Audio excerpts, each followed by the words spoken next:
আজকের রেসিপি আমার সবথেকে প্রিয় ফুলকপি দিয়ে কাতলা মাছ। প্রথমেই মাছগুলোকে হলুদ লবণ দিয়ে মাখিয়ে এভাবে ভেজে নিচ্ছি। মাছগুলোকে উল্টে পাল্টে খুব সুন্দরভাবে ভেজে নিচ্ছি। এখানে আমি ফুলকপি এবং আলুগুলোকে এভাবে ছোট ছোট টুকরো করে নিয়েছিলাম।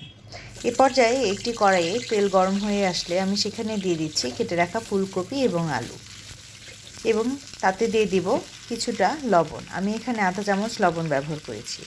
এবারে ভালোভাবে তেলের মধ্যে ফুলকপিগুলোকে একটু ভেজে নিতে হবে।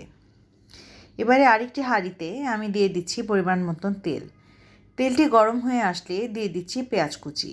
এখানে আমি আধা কাপের মতন পেঁয়াজ কুচি ব্যবহার করেছি। পেঁয়াজটা কিছুটা বাদামি হয়ে আসলে দিয়ে দিলাম অল্প একটু পানি।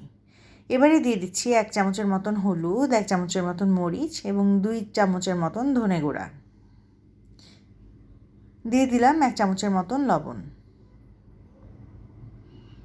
এবারে ভালোভাবে মশলাটা কষে আসলে আমি এখানে দিয়ে দিচ্ছি ভাজা ফুলকপি এবং আলু।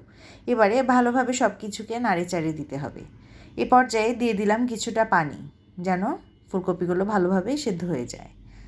এ পর্যায়ে দিয়ে দিচ্ছি 3-4টে কাঁচামরিচ এবং 3টে টমেটো।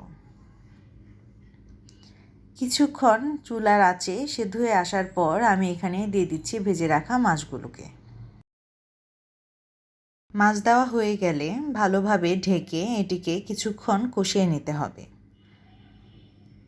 প্রায় হয়ে এসেছে মাছ। এবারে দিয়ে দিচ্ছি কেটে রাখা ধনিয়া পাতা। 2-4 মিনিট চুলায় রেখে নামিয়ে নিলেই তৈরি মজাদার ফুলকপি দিয়ে কাতলা মাছ। কেমন লাগলো আজকের রেসিপি জানাতে কিন্তু ভুলবেন না।